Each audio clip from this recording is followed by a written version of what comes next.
Hello everyone, good morning. কেমন আছো তোমরা সবাই? আশা করছি খুব ভালো আছো।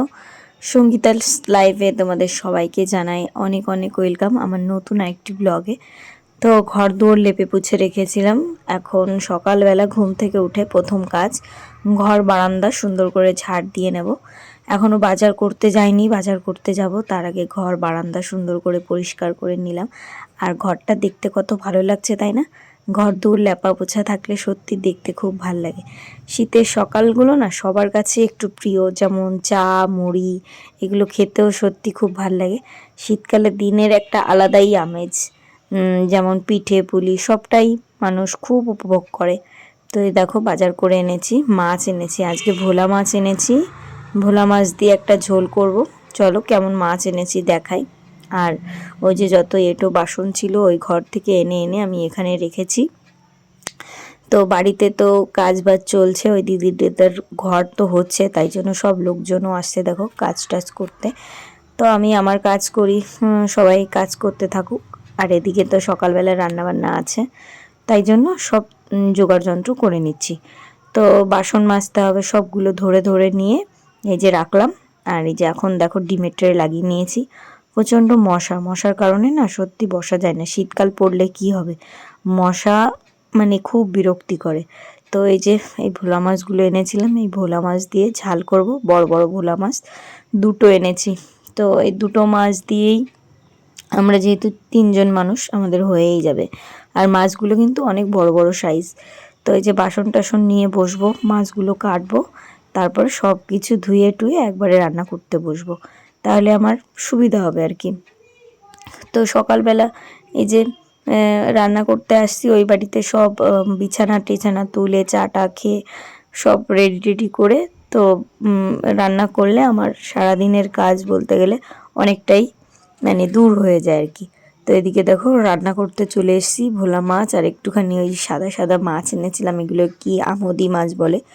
তো ওই মাছ দিয়ে একটা মানে কোনো একটা কিছু করব, আর এই ভোলা মাছের ঝোলটা করব। তো চলো একটু তোমাদের সঙ্গে শেয়ার করব রান্নাটা। আর ব্লগ মানেই তো রান্না বান্না ছাড়া ব্লগ কেমন যেন দেখতেও ভালো লাগে না। আমরা যেহেতু ডেইলি লাইফের ভিডিও তোমাদের সঙ্গে শেয়ার করি, তো রান্না বান্না না দিলে মনে হয় দিনটা যে কি করে তোমাদের সঙ্গে পার করব সেটাই বুঝতে পারি না। তো রান্নার থ্রুতে তোমাদের সঙ্গে একটু গল্পও হয়ে যায়, আর সারাদিনের কাজবাজ নিয়ে একটু মানে তোমাদের সঙ্গে শেয়ারও করতে পারি। মানে এটা একটা মনের ভালো লাগে, তাই না? তো এই যে দেখো ভোলা মাছগুলো কিন্তু অনেক বড় বড়। তো এই 3 পিস করেই কেটেছি একটা। আর এদিকে আমি শিলপাটায় মশলাটাও করে নিচ্ছি। তো মানে কাঁচা লঙ্কা আর হচ্ছে সর্ষে বাটা দিয়ে করব। তো সর্ষেটা বেশি একটা ছিল না, অল্পই ছিল, তাই জন্য সর্ষের আর ছাল ছাড়ালাম না। মানে জলের ভিতর ভিজিয়ে যে জলটা বের করে নেয় না, ওইভাবে আর করবো না। আজকে পুরো সর্ষে দিয়েই সেইভাবে করব, মানে পুরো সর্ষে থাকবে। তো এই যে দেখো আর কিছু মাছ ছিল, মশলাটা তার ফাঁকে বেটে নিয়ে এলাম। আর এদিকে আর কটা মাছ ভেজে নিচ্ছি। তো এখন মাছগুলো ভাজবো। আজকে না অনেক দিন পরে একটু শাড়ি পরেছি। সকালবেলা এইভাবে শাড়ি পরা হয় না, মানে আগের দিন পরে থাকি, সকালবেলা উঠে আর বিরক্তি লাগে। তো আজকে ভাবলাম যে শাড়িটাই পরি, না হলে সেই তো ধুতেই হবে। তো সব মাছ ভাজা কমপ্লিট। আর এদিকে আমি একটু জল বসিয়ে দিয়ে তার ভিতর হলুদ দিয়ে ভালো করে জ্বালাচ্ছি। আর এখানে যে সর্ষেটা বেটে রেখেছিলাম না, সেই সর্ষেটা এখন এই ঝোলটার ভিতর দিয়ে দেবো। তারপর এই ঝোলটা একটু জাল উঠলে পারে তারপরে আমি মাছগুলো দিয়ে দেবো। তো ওই দিদিটা আবার দেখছিল যে সর্ষেটা তুমি ছালগুলো ছ্যাঁকোনি, বলছে না আজকে আর সর্ষে টর্ষে ওই ঝামেলা হবে, দরকার নেই, এইভাবেও করলে খারাপ হয় না। তারপরে দেখো রান্না হয়ে গেছে, আর দিতেও হয় না জানো তো। তো এই যে দেখো জিরে আর তেজপাতা ফোড়নে দিয়ে আমার একটু ধনেপাতাও দিয়েছিলাম। তারপরে সিঞ্জিনির বাবাকে খেতে দিলাম, ওই যে ও খাচ্ছে। তারপরে গেছিলাম মেয়েকে নিয়ে দাঁতের ডাক্তারের দেখাতে। ওখান থেকে আসার পথে মেয়ের জন্য কিছু জামা কাপড় কিনে নিয়ে আসছি। আর এই বারণটা নিয়ে আসছি, আর এই জামাটা কিনেছি। তো তোমাদের সঙ্গে ও দেখাচ্ছে কত আগ্রহের সঙ্গে ওকে মানে নিয়ে আর কি গেছিলাম। তো ভীষণ ওর পছন্দ হয়েছে, তো তাই দেখাচ্ছে। আর শীত তো, শীতের সময় এরকম কিছু জামা কাপড় দুপুরবেলা কিংবা স্নান করার পরে তো পরতেই হয়, তাই জন্যই আনা। আর এখন আর বেশি একটা ফ্রক পরছে না, কারণ শীতকালের দিন ওই ফ্রকের উপর আবার গেঞ্জি পরো, জামা পরো, এই করতে করতে ভাবলাম এইগুলো দুটো নিয়ে যাই, আরও তো বাড়িতে আছে। তো চলো পরের দিন সকালের ভিডিও তোমাদের সঙ্গে শেয়ার করি, কারণ ব্লগ না কন্টিনিউ সেভাবে করাই হচ্ছিল না, একটু একটু করে তোমাদের সঙ্গে শেয়ার করছি। তো একটানা ব্লগ শেয়ার করতে গেলে না মানে কখন যে কি হয়ে যায় বুঝতে পারি না, ভিডিও শ্যুটই করা হয় না। তো পরের দিন সকালে এই যে দেখো ওলকপি নিয়ে আসছি বাজার থেকে, আজকে ওলকপি আলু দিয়ে রান্না করব, আর একটা শাক এনেছি খেসারি শাক, তো সেই শাকটাও রান্না করব। তো ওলকপির না ভীষণ কচি, আমাদের গ্রামের একটা কাকু নিয়ে বসছে, মানে সার বিষ দেওয়া নেই, মানে ভীষণই নরম। তো ওলকপিগুলো ভালো করে কেটে নিচ্ছে, আর অনেক দিন না ওলকপির তরকারিও খাওয়া হয় না, আর ওলকপি খেতে কিন্তু ভালোই লাগে। তো তাই জন্য ওলকপি দিয়ে আলু দিয়ে রান্না করব। আর তেলাপোয়া মাছ এনেছি একটা, আর চিংড়ি মাছ। তো চিংড়ি মাছ দিয়ে করব খেসারি শাক দিয়ে একটা ঘন্ট, আর ওলকপি আলু দিয়ে রান্না করব মাছের একটা তরকারি। তো দুটো জিনিস হলেই হয়ে যাবে, আর বেশি কিছু লাগবে না। তো তেল গরম হয়ে গেছে, এখন আমি মাছগুলোকে সুন্দর করে ভেজে নিচ্ছি। তো মাছগুলো আমার ভাজা হয়ে গেছে, এখন নামিয়ে দেবো। তো এটা ছিল একদম জ্যান্ত মাছ, মানে তাজা, তাই এই মাছটা দিয়ে ওলকপির তরকারি রান্না করলে ভালোই লাগবে। আর এখানে চিংড়ি মাছগুলো ভালো করে কুটে বেছে নিয়েছিলাম, তো ওটাকেও ভেজে নিলাম। আর সেই তেলের ভিতর আমি ওলকপি আলুটাকে ভাজবো। আর দেখো রান্নাবান্না হয়ে গেছে, একদম মশলা ছাড়া সিম্পল রান্না। এই যে ঘন্ট করেছি চিংড়ি মাছ দিয়ে, আর এখানে ওলকপি আলু দিয়ে তরকারি। আর এদিকে তো ভাত হচ্ছে, ভাত ওই যে হয়েই গেছে, ওটাকে একটু উন্নত দিলাম। আমি আর মেজদি এখন যাচ্ছি মেয়েদের আনতে, এই তো স্কুলে যাচ্ছি সিঞ্জিনি আর মনামিকে আনতে। তো চলো এই যে রাস্তাটা পার হলাম, কারণ গাড়িটারে আসতে পারছি। তো স্নান করে মেয়েকে নিয়ে আসতে যাচ্ছি, কারণ স্কুলে দিয়ে আসছিলাম।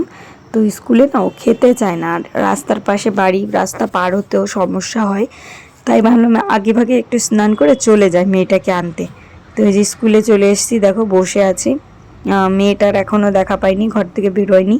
তারপরে দেখো আজকে একটা ভালো খবর, কি আমাদের এই রাস্তাটা হচ্ছে, মানে এই রাস্তাটা কতদিন ধরে হবে হবে করে হয় না, মানে অনেক কাজ হয়েছে, তোমাদের সঙ্গে সেভাবে শেয়ার করা হয়নি।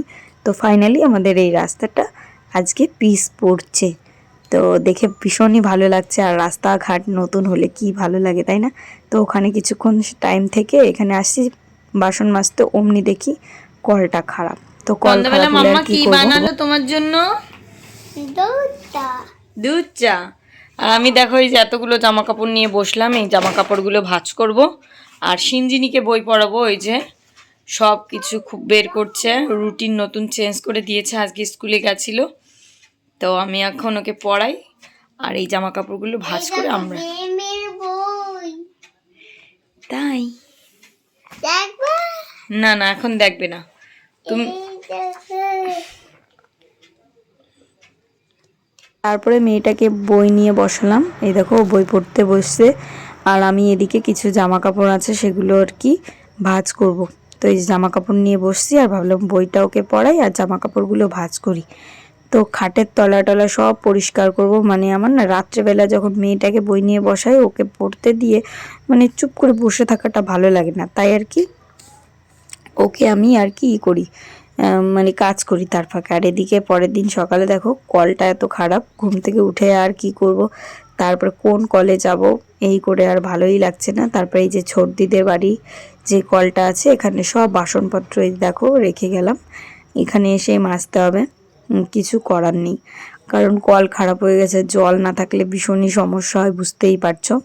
তো ওই যে বাসন টাসন মেজে এখানে আর কি রাখলাম, এখন আর কি রান্নাবান্নার কাজে যাব। তো আজকে হচ্ছে শনিবার, তো শনিবারের দিন কী বা রান্না করব, সবিন রান্না করব। তো ওই জন্য সব কিছু কেটে ধুয়ে নিলাম ওই কল থেকেই। তো আজকে আর ব্লগটা সেভাবে কন্টিনিউ করলাম না, এই নিয়ে আমার 3 দিনের ব্লগ দিলাম। তো কেমন লাগলো ভিডিওটা অবশ্যই কমেন্ট করে জানিও, যদি ভালো লাগে একটা লাইক করে দিও, আর আমার পাশে থেকো। আর কি ধরনের ভিডিও দেখতে চাও, আর ভিডিওকে কি করে কি করলে তোমাদের ভালো লাগবে সেটাও একটু বলো, তাহলে আমার খুবই ভালো লাগবে। আর এদিকে আমি মশলা টশলা করে নিয়েছি। চলো বন্ধুরা, তাহলে আজকের মতো টাটা, সবাই ভালো থেকো, সুস্থ থেকো, দেখা হচ্ছে আর একটি সুন্দর ব্লগ নিয়ে।